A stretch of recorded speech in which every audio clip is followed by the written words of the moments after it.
الحمد لله رب العالمين والصلاة والسلام على سيدنا محمد وآله وصحبه أجمعين أما بعد وقد قال الله تعالى في القرآن الكريم وفي محكم التنزيل والله جعل لكم من بيوتكم سكنا اللهم صل على سيدنا محمد شمس الأنبياء بدر المرسلين وكتب الأولياء وافتخار المتقين تاج أمتي شفيع المذنبين شفيعي يوم القيامة الله يا حال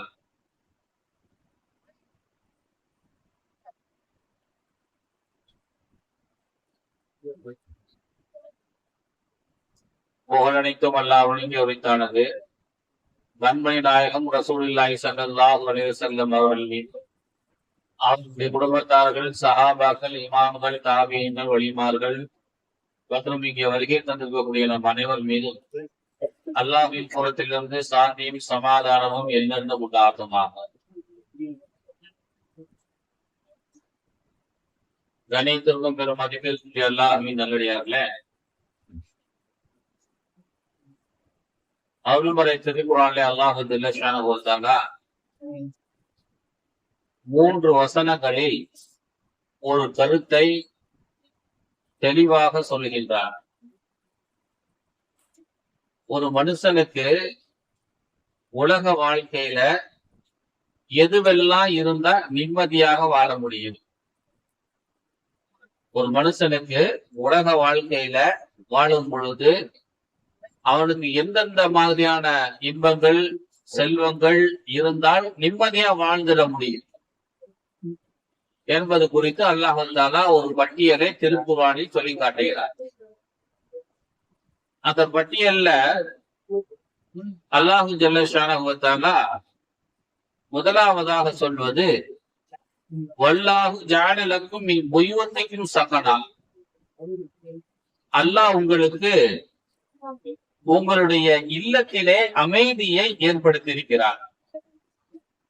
உங்களுடைய சொந்த வீட்டில அல்லாஹ் உங்களுக்கு நிம்மதியை கொடுத்திருக்கிறார். நமக்கு முதல்ல நிம்மதி எங்க கிடைக்குது?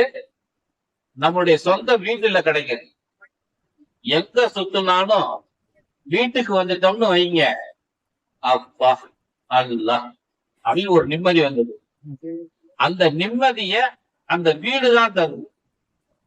அதுலயும் வாடகை வீடாக இருப்பதை விட சொந்த வீடா இருந்துருச்சுன்னு வைங்க, இன்னும் ஒரு பெரிய நிம்மதியானது. எந்த மாதிரியான சிரமங்களும் எந்த விதமான கஷ்டங்களும் இல்லாம மிகப்பெரிய ஒரு நிம்மதியை கொடுத்து விடும் என்பதாக இந்த வசனம் சொல்லி காட்டுகிறது. இரண்டாவதாக நிம்மதியை தரக்கூடியது எது? திருக்குர்ஆன் சொல்லுது, வமின் ஆயாத்திஹி அன் கலக்கலக்கும் மின் அன்ஃபுசிக்கும் அஸ்வாஜன் லிதஸ்குனு இலைஹா. அல்லாஹ்வினுடைய மிகப்பெரிய அத்தாட்சிகளில் ஒன்று, உங்களிலிருந்தே உங்களுடைய மனைவிகளை படைத்திருக்கிறார். நம்முடைய விலா எலும்புல இருந்துதானே ஆதம் அலைஹிஸ்ஸலாமுடைய விலா எலும்புல இருந்துதானே ஹவ்வா அலைஹிஸ்ஸலாம் படைக்கப்பட்டாங்க. உங்களிலிருந்தே உங்கள் இனத்திலிருந்தே உங்களுக்கு ஒரு மனைவியை படைத்திருக்கிறார். இந்த வசனத்துக்கு கரெக்டா பொருள் சொன்னா, உங்கள் இனத்திலிருந்தே உங்களுக்கு மனைவியை அல்லாஹ் ஏற்படுத்தியிருக்கிறார். இலைஹா, அந்த மனைவி இடத்துல நீங்க நிம்மதி பெற வேண்டும் என்பதற்காக வேண்டியே உங்களுக்கு மனைவியை அல்லாஹ் தஆலா படைத்திருக்கிறார் என்று இந்த வசனம் சொல்லி காட்டுகிறது. இந்த வசனத்துடைய அமைப்புல 2 கருத்து இருக்குது. உங்க இனத்திலிருந்தே உங்களுக்கு ஒரு மனைவி படைச்சிருந்தேங்க அப்படின்னா, மனுஷனுக்கு மட்டும்தான் நம்ம இனத்துல இருந்து மனுஷனாக இருக்கக்கூடிய ஒரு ஆணுக்கு பெண்ணையும் பெண்ணுக்கு ஆணையும் படைச்சிருக்கிறான். ஜின்களுக்கு அப்படி கிடையாது. ஆடு மாடுகளுக்கு கோழி குரங்குகளுக்கு நண்டு நத்தைகளுக்கு அதே இனத்துல அது கிடையாது. வேற வேற இனத்துல இருந்து அது இணைச்சேரும். அப்படிதான் நம்ம பாக்குறோம். ஆக மனுஷனுக்கு மட்டும் ஒரு வித்தியாசம் உண்டு. நம்ம மனுஷ இனத்திலிருந்தே ஒரு மனுஷிய ஆணுக்கு பெண்ணும் பெண்ணுக்கு ஆணையும் பண்ண கொடுத்திருக்கிறார். இன்னொன்னு லிதஸ்குனு இலைஹா, மனைவி இடத்துல போய் நம்ம தங்கும் பொழுதுதான் நிம்மதி கிடைக்கும் என்று ஆணுக்கும் பெண்ணுக்கும் அல்லாஹ் தஆலா இந்த வசனத்தின் வாயிலாக சொல்லுகிறார். அதனால இரண்டாவதாக ஒரு ஆணுக்கு நிம்மதி கிடைக்கக்கூடியது மனைவி, ஒரு பெண்ணுக்கு நிம்மதி தரக்கூடியது ஒரு ஆண். இப்படி இரண்டாவது. மூன்றாவதாக அல்லதீன ஆமனு, ஈமான் கொண்டவர்களே, தத்துமையின்ன குலூபுகும், உங்களுடைய ஆன்மாக்கள், உங்களுடைய இதயங்கள் நிம்மதி பெற வேண்டுமா? திக்ரில்லா, அல்லாஹ்வை திக்ர் செய்யுங்கள், ஆன்மாக்கள் நிம்மதி பெறும். அலாது திக்ரில்லா தத்துமையின்னல் குலூபு, அல்லாஹ்வை திக்ர் செய்வதனால் இதயங்கள் நிம்மதி அடைகின்றனவே என்று அல்லாஹ் தஆலா இந்த வசனத்திலே சொல்லி காட்டுகிறார். இந்த 3 வசனத்துல 2 கருத்து. ஒண்ணு, இறைவனால் படைக்கப்பட்ட மனுஷனுக்கு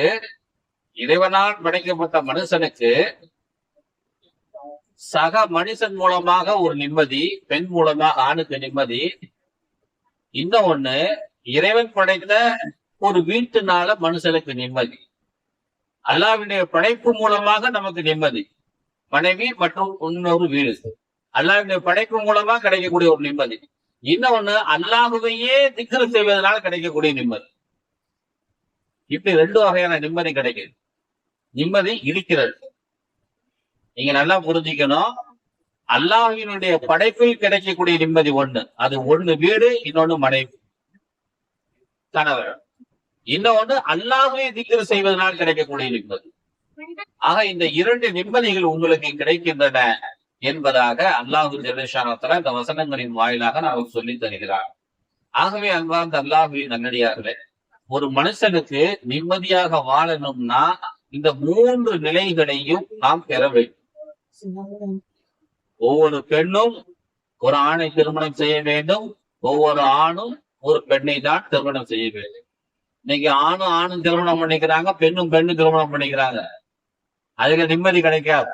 அதெல்லாம் அல்லாஹ் இங்க சொல்ல வரா. நிம்மதி எங்க கிடைக்கும்? அல்லாஹ் சொன்னது பிரகாரம் கல்யாணம் பண்ணிக்கிட்டாதான் அந்த நிம்மதி கிடைக்கும். இன்னொன்னு, சொந்த வீடு இருக்கணும், அதுல ஒரு நிம்மதி கிடைக்கும். இன்னொன்னு, திக்ரு செய்யுங்க, அதை விட பெரிய நிம்மதி கிடைக்கும். இதுல நிம்மதினு சொல்லக்கூடிய வார்த்தையை அல்லாஹ் தஆலா 2 வார்த்தையை பயன்படுத்தி இருக்கிறார். வீட்டில நிம்மதி சக்கன் என்கிற வார்த்தையை பயன்படுத்தி இருக்கிறார். மனைவியில நிம்மதி சக்கன் என்கிற வார்த்தையை அல்லாஹ் பயன்படுத்தி இருக்கிறார். இன்னும் ஒண்ணு, அல்லாஹ்வை திக்ர் செய்யுங்க, இதுமிக்கு நான் நிம்மதி கிடைக்கும் அப்படிங்கிறார். இந்த சக்கனுக்கும் இதுமிக்கு நான் என்கிற இந்த வார்த்தைக்கு வித்தியாசம் உண்டு. இதுல பெரிய நிம்மதியை தரக்கூடியது எது? மனைவியா, சொந்த வீடா, அல்லது அல்லாஹ்வை திக்ர் செய்வதா? அப்படின்னா அல்லாஹ்வை திக்ர் செய்வதுதான் மிகப்பெரிய நிம்மதியை தரும், சந்தோஷத்தை தரும் என்பதாக நமக்கு விரிவுரையாளர்கள் சொல்லித் தருகிறார். தமிழ்ல ஒரு பழமொழி சொல்லுவாங்க, எலி வலையானாலும் தனி வலையா இருக்கணும், எலி வலையாக ஆனாலும் தனி வலையாக இருக்கணும். ஒவ்வொரு மனுஷனுக்கும் தனி வீடு இருக்கணும். வீடு இல்லாதவனுக்கு தான் அதனுடைய மதிப்பு என்னங்கிறது தெரியும், கஷ்டம் என்னங்கிறது தெரியும். சொந்த வீடு இல்லாதவனுக்கு தான் அதனுடைய கஷ்டம் என்னங்கிறது தெரியும். வாடகை வீட்டிலேயே நம்ம நிரந்தரமாக இருந்துட்டு நம்ம வாழ்ந்துட்டு போயிடலாம் அப்படின்னு யாருமே நினைக்க கூடாது. நமக்குன்னு ஒரு சொந்த வீட்டை உருவாக்கி கொள்ள வேண்டும். அதுலயும் சின்ன வீடு நமக்கு போதும் அப்படின்னு நீங்க நினைச்சிட கூடாது. வீடுனா விசாலமா இருக்கும், பெரிய வீடா இருக்கும். தனி நிலத்துல ஒரு 1/2 கிரவுண்டு, 1/4 கிரவுண்டு, 3/4 கிரவுண்டுல என்ன செய்யணும்? தனி நிலத்துல நமக்கான வீடாக இருக்குது. இதெல்லாம் இஸ்லாம் நமக்கு வலியுறுத்தி சொல்லுது. சொந்தமா ஒரு வீடு கட்டி வாழ் அப்படிங்குது. எங்க அம்மா அடிக்கடி சொல்லும், நம்மளுடைய சொந்த ஜனாசா, நம்ம சொந்த வீட்டுல இருந்து வெளியே போவோம் அப்படிம்பாங்க எங்க அம்மா. நம்ம ஜனாசா எங்க இருந்து போகணும்? நம்ம சொந்த வீட்டுக்குள்ள இருந்தாலும் போகணும். அதனால சாகனத்துக்குள்ளையாவது என்ன செய்யணும்? சொந்தமா ஒரு வீடு கட்டிக்கணும் என்று சொல்லுவாங்க.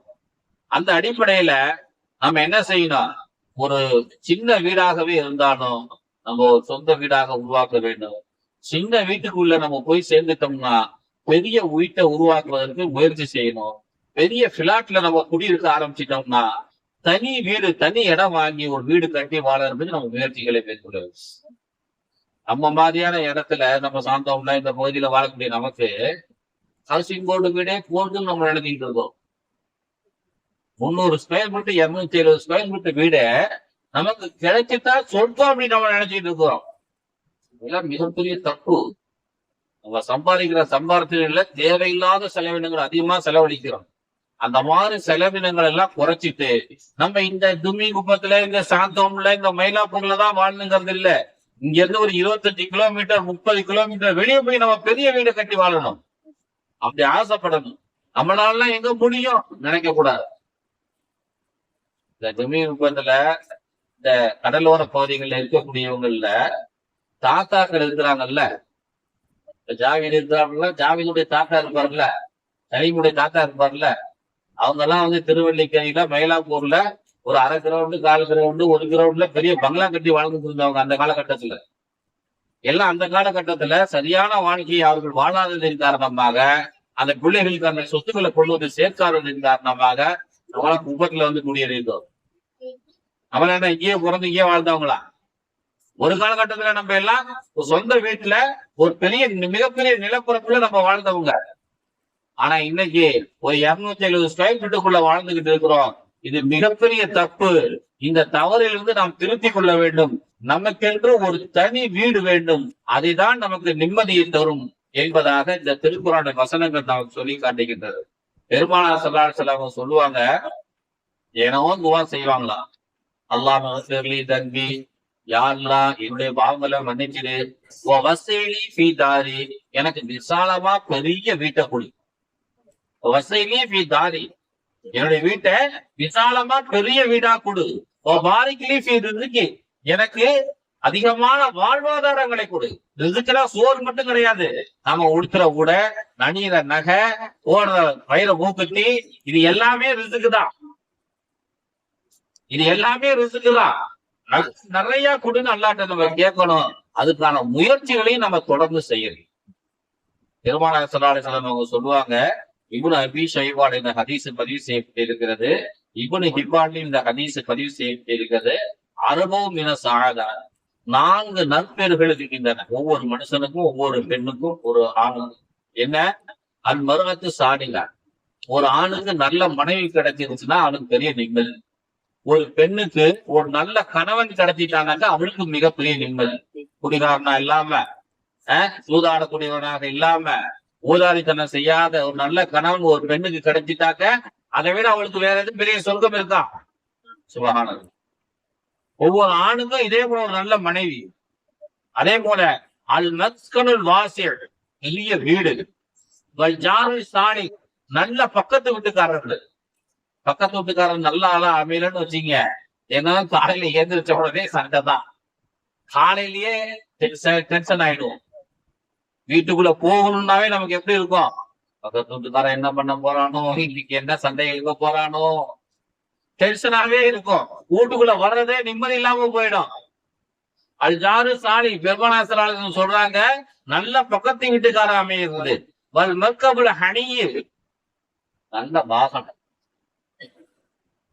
நமக்குன்னு ஒரு டிவிஎஸ் 50யோ ஒரு ஸ்கூட்டியோ ஒரு வாகனம், நம்ம வசதிக்கு தகுந்த மாதிரி நல்ல ஒரு சைக்கிளோ அல்லது ஒரு காரோ ஒரு பைக்கோ ஒரு யமாகாவோ ஒரு ராயல் என்ஃபீல்டோ என்னமோ ஒண்ணு நம்ம வசதிக்கு தகுந்த. அதுலயும் ரசூலுல்லாஹி ஸல்லல்லாஹு அலைஹி வஸல்லம் சொல்லுவாங்க, அது ஹனி, இலகுவான வாகனம். அவங்க தெரிஞ்சு வந்ததே ஒரு பெரிய கோடீஸ்வரர். அவர் டொயோட்டா தான் ஓட்டிக்கிட்டு இருக்கிறார். அவர் ரோல்ஸ் ராய்ஸ் ஓட்டலாம். ரோல்ஸ் ராய்ஸ் ஓட்டு. என்னங்க டொயோட்டாவே ஓட்டிக்கிட்டு இருந்தீங்க? அதற்கு இப்படியே பழகிட்டாரு. இதான் லேசா இருக்குது. கையில கீர் போட்டாதான் நமக்கு நல்லா இருக்கு. ஆட்டோமேட்டிக்கலா நீங்க வந்துருச்சு. நமக்கு ஒத்துக்கல, குடிக்கல, தெரியல. நமக்கு எது லேசான வாகனமோ அந்த வாகனம் நமக்கு இருப்பது மிகப்பெரிய பாக்கியம். நல்ல மனைவி, பெரிய வீடு, நல்ல பக்கத்து வீட்டுக்காரரு, இலகுவான வாகனம், இந்த 4ம் ஒரு மனிதனுக்கு இருந்தால் அது மிகப்பெரிய நற்பேறுகளில் உள்ளது என்று நபிகள் நாயகம் ரசூலுல்லாஹி ஸல்லல்லாஹு அலைஹி வஸல்லம் அவர்கள் சொல்லுகிறார். அதே போல ஒரு ஹதீஸ்ல இன்னைக்கு பதிவு செய்யப்பட்டிருக்கிறது, தூபா லிமன் மலிக்கு இசானவு, நாவை கட்டுப்படுத்தி கொண்டவன் சந்தோஷமாக இருக்கலாம். வசை வைத்தவும் விசாலமான வீடு இருக்கிறவன் சந்தோஷமாக வாழலாம். தன்னுடைய தவறுகளை நினைத்து அழுகிறவன் சந்தோஷமாக வாழலாம். 3 நிலையில இருக்கிறவன் சந்தோஷமாக வாழலாம். ரசூலுல்லாஹ் சொல்றாங்க, யாரு நாவை கட்டுப்படுத்தணும் அவ்வளவுதான் அவன் சந்தோஷமா வாழ முடியும். ஏதாவது துடுக்குத்தனமா பேசிட்டோம்னு வச்சுக்கீங்க, எதிராளி என்ன சொல்லுவான், அவ்வளவுதான் பல்ல உடைச்சிருவேன் அப்படிங்கிறான். பேசுனது எது? நாவு. உடைக்கிறது எது? பல்ல. துடுக்குத்தனமா பேசிட்டோம்னு வச்சுக்கீங்க, காலை வெட்டிடுவேன் யாருகிட்ட வந்து அப்படிமா. பேசுனது எது? நாக்கு. அடிபடுறது எது? காலு. அப்ப அடிக்கிறதுக்கு ஓங்கிட்டு வருவான் கண்ணத்துல. பேசுனது எது? நாக்கு. அடி வாங்குறது எது? கண்ணா. ஆக நம்ம நாக்க சுத்தமா வச்சுக்கிட்டோம்னா சந்தோஷம் இருக்கும். வசை வைத்தகு ஒரு பெரிய வீடு கிடைச்சிருச்சுன்னா சந்தோஷம் இருக்கும். நம்ம ஏதாவது தவறு செஞ்சுட்டு அதை அல்லாஹ்கிட்ட அழுதுட்டோம்னா சந்தோஷம் கிடைக்கும் என்று பெருமானார் ஸல்லல்லாஹு அலைஹி வஸல்லம் சொல்கிறார். ஆகவே அன்பார்ந்த அல்லாஹ்வின் நல்லடியார்களே, நம்ம சொந்த வீடு கட்டி வாழும். அதே நேரத்துல தகுதிக்கு மீறி ஆசைப்பட்டு ஆடம்பரமா ஒரு வீடு கட்டுறேன்னு சொல்லி கட்டி லோனை வாங்கி லோன் அலைஞ்சி கடைசியில பேங்க்காரன் வந்து ஜப்தி பண்ணி நம்ம வீட்டை விட்டு வெளியேற்றுற நிலைமைக்கு நம்ம ஆளாயிடாங்க. நம்ம சொந்த வீடு வாங்கணும்தான், அதுக்குன்னு இன்னொரு சிரமத்துல போய் நம்ம மாட்டிக்க கூடாது. வாடகை வீட்டுல வாழ்றதே அதுக்கு நிம்மதி, பெரிய நிம்மதி. சின்ன வீட்டுல வாழ்றதே அது பெரிய நிம்மதி. நமக்கு திராணியும் திறமையும் அறிவும் சமயோஜித புத்தியும் இருந்தா நம்ம சொந்த வீடு வாங்குறதுக்கான முயற்சி என்னன்னு பெயர. இது சென்னை போன்ற நகரங்கள்ல பக்கத்துல எல்லாம் எங்கேயும் நம்மளால வீடு வாங்க முடியாது. 20 கிலோமீட்டர் 10 கிலோமீட்டர் அந்த பக்கம் போனாதான் வாங்க முடியும்னா அப்படிதான் நம்ம செய்யணும். நான் இருக்கிற இடத்துல எனக்கு 1 கிலோமீட்டர் இடம் வேணும்னு நீங்க முயற்சி பண்ணா அது இந்த தலைமுறையில நடக்காது. எங்க கிடைக்குமோ அங்க போய் வாங்கிக்க வேண்டியதான், அங்க போய் வாழ்ந்துக்க வேண்டியதான். ஆகவே அன்பார்ந்த அல்லாஹ்வின் நல்லடியாக, அதே போல அடுத்தவர்களுடைய இடங்களை அபகரிச்சு நமக்கு வீடு கட்டிக்க கூடாது. அடுத்தவங்களுடைய இடத்தை அபகரிச்சு நம்ம அண்ணனுக்கு சேர வேண்டியது, அக்காவுக்கு சேர வேண்டியது, தம்பிக்கு சேர வேண்டியதை நம்ம அபகரிச்சு நமக்குன்னு வீடை கட்டிட்டு வாசல்ல என்ன போடுவாங்க, ஆதாமின் பள்ளியில் இறப்பி, இது அல்லாஹ் எனக்கு கொடுத்த கொடை. இவன் ஆட்டையை போட்டிருக்கான் சொந்த வீட்டை, திருடி இருக்கிற அண்ணன் கிட்ட இருந்து, அக்கா கிட்ட இருந்து, பெரியம்மா கிட்ட இருந்து, இன்னொருத்தங்கிட்ட இருந்து. ஆனா இது என்ன செய்வான், முன்னால ஆதாமின் பள்ளியில் இறப்பி, இது எனக்கு அல்லாஹ் கொடுத்த கொடை அப்படின்னு போடுவோம். இதுவா முறை கிடையாது. அப்ப நம்ம வாங்குற வீடு அடுத்தவங்களுக்கு சிரமத்தை தராத, அடுத்தவங்களுக்கு சந்தோஷத்தை கொடுக்கக்கூடிய ஒரு வீடாக அந்த வீட்டை நாம் அமைத்துக் கொள்ள வேண்டும். குர்துபி ரஹ்மத்துல்லாஹி அலைஹி அவர்கள் சொல்லுவார்கள், ஒரு வீடுனா என்ன தெரியுங்களா, ஒரு நிழல் தரக்கூடிய முகடு இருக்க வேண்டும், பாடி இருக்கும். நம்ம மறைக்கக்கூடிய 4 சுவர்கள் இருக்க வேண்டும், நம்மளை சுமக்கக்கூடிய ஒரு தரை இருக்க வேண்டும். இந்த 3 இருந்தா ஒரு வீடு. பாடி, சுவரு, தரை, இது இருந்தா போதும். இதுதான் வீடு. உள்ள இன்னைக்கு ஆடம்பரங்கள் இருக்குதே, சுபஹானல்லாஹ், தேவையில்லை. வசதி இருந்தா வச்சுக்கலாம், கண்டிப்பா வைக்கணும். ஒரு மாசத்துல ஒரு மனுஷன் ஒரு 1 கோடி ரூபாய் சம்பாதிக்கிறாருன்னு வைங்களேன், அவரு கண்டிப்பா அந்த மாதிரிதான் வீடு கட்டணும். ஆனா ஒரு மாசத்துக்கு 1 லட்சம் ரூபாய் சம்பளம் வாங்குறவன் 1 கோடி ரூபாய் வாங்குறவன் மாதிரி வீடு கட்டக்கூடாது. அதுதான் தப்பு. ஆகவே அன்பார்ந்த அல்லாஹ்வின் நல்லடியார்களே, ஒரே ஒரு நிகழ்ச்சியை கொண்டு சொல்லி நான் முடித்துக் கொள்கிறேன். உமர் ரலியல்லாஹு தஆலா அவருடைய ஆட்சி காலத்துல சல்மான் பார்சி ரலியல்லாஹு தஆலா அவர்கள் ஷாம் நாட்டுக்கு முதலமைச்சராக நியமிக்கப்பட்டிருந்தார். ஷாம் பகுதிக்கு முதலமைச்சராக நியமிக்கப்பட்டிருந்தார். இன்னைக்கு இருக்கக்கூடிய அந்த பலஸ்தீன், எகிப்து, கெய்ரோ இந்த பகுதிகளா இருக்கு இல்லையா, ஜோர்டான், இந்த நிலப்பரப்புக்கு அவங்க தான் முதலமைச்சர். அவங்க மதாயின் நகரத்துல அவங்களுடைய தலைமையகம் இருந்துச்சு. நீண்ட நாட்களாக அந்த மாநிலத்தினுடைய முதலமைச்சராக இருக்கிறாங்க. அவங்களுக்கு ஒரு வீடு கிடையாது. அலுவலகம் உண்டு, கவர்மெண்ட் அலுவலகம் உண்டு. போவாங்க, வேலை பார்ப்பாங்க, வேலையை முடிச்சுட்டு நேரம் வந்து பள்ளிவாசல்ல ரைட்டுவாங்க. பகல் நேரங்கள்ல எங்கேயாவது ஓய்வு எடுக்கணும் கொள்ளணும் அப்படின்னா மரத்துக்கடியில படுத்துக்குவாங்க, உட்காந்துக்குவாங்க, ஓய்வு எடுத்துக்குவாங்க. அவங்களுக்குன்னு ஒரு வீடு கிடையாது. யாருக்கு அவரு? யார் அவரு? முதலமைச்சர். முதலமைச்சருக்கு ஒரு சொந்த வீடு கிடையாது. அவருக்கு அந்த நேரத்தில் அவங்களுக்கு மனைவி இல்ல, பிள்ளைகள் இல்ல. அதனால அவங்களுக்கு அது தேவையும் படல வீடு. அப்ப அந்த பக்கமா ஹுதைஃபத்துல் யமான் ரலியல்லாஹு தஆலா அவர்கள் வந்திருந்தார். சல்மான் பார்சி கூப்பிட்டு, இல்ல எங்கேயே மரத்து படியில படுத்து கிடக்குறீங்க, இங்கதான் உட்கார்ந்து இருக்கீங்க, எப்ப பார்த்தாலும் உங்களை கேட்டாங்க, போங்க அந்த புங்க மரத்து கடையில படுத்து கிடப்பாரு. அட்ரஸ் அவருக்கு வீடு, அந்த புங்க மரத்து கடையில படுத்து கிடப்பாரு, இல்லன்னா அந்த அரசு மரத்து கடையில இருப்பாரு, போங்க அப்படின்னு சொல்றாங்களே, என்ன உங்களுக்கு சொந்த வீடு இல்லையா கேட்டாங்க ஹுதைஃபா ரலியல்லாஹு. அப்போ ஒண்ணு சொந்த வீடு தேவையில்லை. இல்ல, ஏன் சொந்த வீடு ஒண்ணு கட்டிக்க வேண்டியதானே? வீடு கட்டுறது எதுக்கு? படுத்து தூங்குறதுக்கு தானே, நெல் வேணும் அவ்வளவுதானே. அது இந்த புங்க மரமே தருது, இந்த பூச மரமே தருது, இந்த வேப்ப மரமே தருது. ஏங்க ஏதாவது ஒண்ணு அவசர தேவைகள் இருக்கும், அது நான் பள்ளியத்துக்கு போய்க்கிறேங்க, வந்துக்கிறாங்க, எனக்கு ஒரு வீடுலாம் தேவையில்லைங்க அப்படிங்கிற. மாநிலத்தினுடைய முதலமைச்சர் உங்களை மாதிரியே மற்ற ஜனங்களும் இருக்குன்னு நடத்தாக்கா அப்புறம் நாடோடிகள் தான் இந்த நாட்டுல வாழ்வாங்க. அப்படிலாம் இருக்கக்கூடாது. ஒழுங்கா சீக்கிரம் ஒரு வீடை கட்டிங்க, நான் நாளைக்கு காலையில ஒரு கொத்தனார் அனுப்பி விடுறேன் அப்படின்னு சொல்லிட்டு. ஏன்னா ஹுதைஃபத்துல் யமான் ரலியல்லாஹு தஆலா அவங்க முன்கூட்டியே இஸ்லாத்துக்கு வந்தவர். அவருக்கு பின்னாலதான் சல்மான் பார்சி ரலியல்லாஹு அன்ஹு அவங்க இஸ்லாத்துக்கு வந்தவங்க. அதனால அந்த முன்னால இஸ்லாத்துக்கு வந்தவங்களுக்கு பின்னால இஸ்லாத்துக்கு வந்தவங்க ஒரு மரியாதை கொடுப்பாங்க, நம்மளோட கொஞ்சம் தெரிஞ்சவங்க அறிஞ்சவங்க சொல்லி. அப்ப ஹதரத் ஹுதைஃபா ரலியல்லாஹு அன்ஹு சொல்லிட்டு ஒரு கொத்தனாரை கூப்பிட்டு, நாளை காலையில முதலமைச்சர் போய் சந்தி, சல்மான் பார்சி ரலியல்லாஹு அன்ஹு போய் பாரு, அவருக்கு ஒரு வீடு கட்டி, அவர் எனக்கு வீடே வேணாம் பாரு, அவர்கிட்ட நீ இப்படி சொல்லு, அவர் எதை விரும்புவாரோ அப்படி சொல் அப்படின்னு ஒரு மாடலை சொல்லி கொடுத்து அனுப்பி விட்டார். மறுநாள் அன்னைக்கு காலையில முதலமைச்சர் பார்க்கறதுக்கு கொத்தனார் போறாரு. போன உடனே ஹுதைஃபா அனுப்பி வச்சார். ஓ, அந்த கொத்தனார் நீங்க தானா? ரொம்ப சந்தோஷம். அப்ப நமக்கு எங்க வீடு கட்ட போறீங்க? இங்கேயே கட்டிடுவோம். சரி, இந்த வீடு எப்படி கட்ட போறீங்க? இந்த வீடு எப்படி இருக்கும்?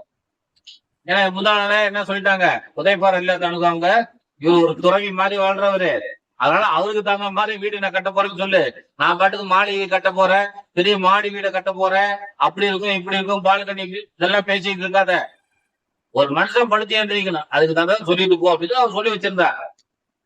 வந்தோன்னு அவர் சொல்றாரு, அது ஹுதைஃபா ரலியல்லாஹு அன்ஹு அவங்களுடைய கொத்தனார் சொல்றாரு, வெயில் காலத்துல நிழல் தரும், குளிர் காலங்கள்ல உங்களுக்கு பாதுகாப்பு தரும், எழுந்து நின்னா மாடி இடிக்கும், படுத்துக்கிட்டா சுவத்துலதான் உங்க கால் உதைக்கும். எப்படி? குளிர் காலத்துல பாதுகாப்பு தரும், வெயில் காலத்துல நிழல் தரும், எழுந்திருச்சு நின்னா தலை இடிக்கும், படுத்தா கால் உதைக்கும் சுவத்துல. அப்ப என்ன அர்த்தம்? நல்லா நிக்கவும் முடியாது, நல்லா கால் நீட்டி படுக்கவும் முடியாது. கோழிக்கூடா குமாரதான் இருக்கும் வீடு அப்படின்னு சொன்ன உடனே சல்மான் பார்சி ரலியல்லாஹு அன்ஹு சந்தோஷப்பட்டு அந்த வார்த்தையை சொன்னாங்க, நேம ஹாதா ஃபஸ்னர், நேம ஹாகதா ஃபஸ்னர், நானும் இப்படிதான் நினைச்சேன், நீ அப்படியே சொல்லிட்டியப்பா, எனக்கு அந்த வீட்டை கட்டிரு அப்படின்னா. அது போலவே அவர்களுக்கு ஒரு வீடு கட்டப்பட்டதாக இஸ்திஆபு என்கிற ஒரு நூல்ல இந்த வரலாறு பதிவு செய்யப்பட்டிருக்கிறது. ஆங்கிலேய அன்பார்ந்த அல்லாஹ்வின் நல்லடியார்ல அவங்க ஒரு வீடு வேண்டும். கண்டிப்பா ஒவ்வொருத்தருக்கும் உலகத்துல வாழக்கூடியவங்களுக்கு சொந்த வீடு வேணும். நம்ம வசதியா இருக்கிறோம்னு வைங்க, தகப்பனா வசதியா இருக்கிறாருன்னா நம்முடைய பிள்ளைகளுக்கு வீடுகளை தயார் செஞ்சு கொடுத்துரும். இந்த பிள்ளைகளுக்கான வீடை தயார் பண்ணி கொடுக்க வேண்டியது கடமை ஒவ்வொரு தகப்பனுக்கும் உரியது. பெருமானார் ஸல்லல்லாஹு அலைஹி வஸல்லம் அதை சொல்றாங்க, நீங்க எங்கிருந்து போகும்போது உங்களுடைய பிள்ளைகளை ஏழைகளாக விட்டு சென்று விடாதீர்கள். செல்வம் வசதிகள் இருக்குதுன்னா அவங்களுக்கு கொடுத்துட்டு போங்க. அலி ரலியல்லாஹு அன்ஹு ஒரு தெருவில் நடந்து போறாங்க, ஒரு ஆள் வீடு கட்டிட்டு இருக்கிறார், ஒரு ஆளு வீடு கட்டிட்டு இருக்கிறார்.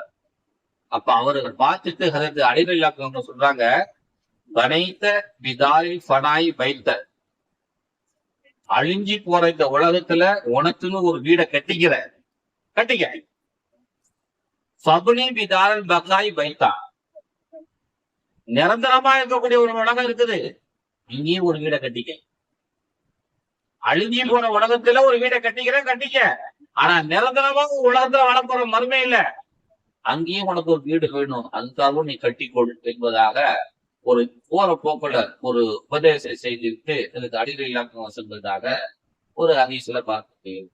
ஆகவே அன்பார்ந்த அல்லாஹ்வின் நல்லடியார்களே, இந்த உலகத்துல நம்ம வாழுகிற போது நிம்மதியாக வாழ வேண்டும் வேணால் நமக்கு ஒரு நிம்மதியை தரக்கூடியது நல்ல வீடு. ஆனா இந்த ஒரு வீட்டை என்ன செய்யணும், நம்ம கட்டிக்கொள்ள. அதை இந்த ரமலான் மாசத்துல அதிகமா அல்லாஹ் தத்துவாக்கு. நமக்கு சக்தி கிடையாது, நமக்கு எந்த விதமான ஆற்றலும் வலிமையும் வல்லமையும் கிடையாது. ஆனா அந்த ஆற்றலும் வல்லமையும் வலிமையும் கொடுக்கக்கூடியவன் அல்லாஹ். அல்லாஹ் நினைச்சாக்க என்ன செஞ்சிருவான், டக்குன்னு கொடுத்துருவான். நினைச்சு பார்க்காதவங்களுக்கு நினைச்சு பார்க்காததெல்லாம் கொடுக்குறான். ஆனா நீங்க கேட்கணும், ஆசைப்படு. கலாம் சொல்லுவார் இல்லையா, அனைத்துக்கும் ஆசைப்படு அப்படின்னு. அந்த மாதிரி நீங்க ஆசைப்படணும், அல்லாஹ் கிட்ட கேட்கணும். கொடுக்கறது அல்லாங்க. அல்லாஹ் எங்க கொடுக்க கூடாது, அல்லாஹ்கிட்டவே கொஞ்சோண்டு தான் இருக்கும் அப்படின்னு நீங்க நினைக்காதீங்க. அல்லாஹ்கிட்டதான் இந்த அகிலமே இருக்கு, அண்டமே இருக்கு, உலகமே இருக்குது. அவன் நினைச்சானக்க உங்களுக்கு பெருசா தருவான். நீங்க பெருசா கேட்கணும், பெருசா ஆசைப்படணும், பெருசா அல்லாஹ்ட்ட அதிகமா கேட்டுக்கிட்டே இருக்கணும். ஆகவே அன்பார்ந்த அல்லாஹ்வின் நல்லடியார்களே, பெருமான சலாச்சலம் அவங்களும் எப்படி கேட்டுக்கிறாங்க, எனக்கு விசாலமான பெரிய வீடை கொடுன்னு கேள்வி கொடுக்குறாங்க. ஆனா ரசூலுல்லாஹ் யாரு, துறவிகள்லயே ஆக நம்பர் 1 துறவி. ஆனா அந்த துறவி பெருமான சலாச்சலம் கேட்ட வீடு எப்படி இருக்கணுமா, பெருசா இருக்கணுமா. அத ரசூலுல்லாஹ் நமக்கு கத்து தராங்க பாடம். நீங்களும் இப்படி கேளு. துறவி மடமாக இருந்தாலும் அது எப்படி இருக்கணும், விசாலமா இருக்கணும், பெருசா இருக்கும். பாத்திரம் ஒண்ணு இருக்கணும், இருக்கணும், ஆறு ஒண்ணு இருக்கணும், சாப்பிடறதுக்கு ஒரு இடம் இருக்கணும், 10 பேர் வந்தா போனா தங்கறதுக்கு ஒரு இடம் இருக்கணும். துறவி மடமாகவே இருந்தாலும் அது பெரிதாக இருக்க வேண்டும் என்று நபிகள் நாயகம் ரசூலுல்லாஹி ஸல்லல்லாஹு அலைஹி வஸல்லம் விரும்பி கேட்டிருக்கிறார்கள் என்பதை நீங்கள் புரிந்து கொண்டு, இந்த ரமலானுடைய மாதத்தில் அதிகமாக உங்களுக்கு என ஒரு சொந்த வீடு இருக்க வேண்டும் என, கிடைக்க வேண்டும் என அல்லாஹ்விடத்தில் கேட்டுக்கொண்டே இருக்கிற அல்லாஹ் நாம் அனைவருக்கும் இந்த உலகத்திலும் மறு உலகத்திலும் சொந்த வீடுகளை தந்தருள்வானாக. ஆமீன். வாஹிரு தஅவானா அல்ஹம்துலில்லாஹி ரப்பில் ஆலமீன். அஸ்ஸலாமு அலைக்கும் வரஹ்மத்துல்லாஹி வபரகாத்துஹு.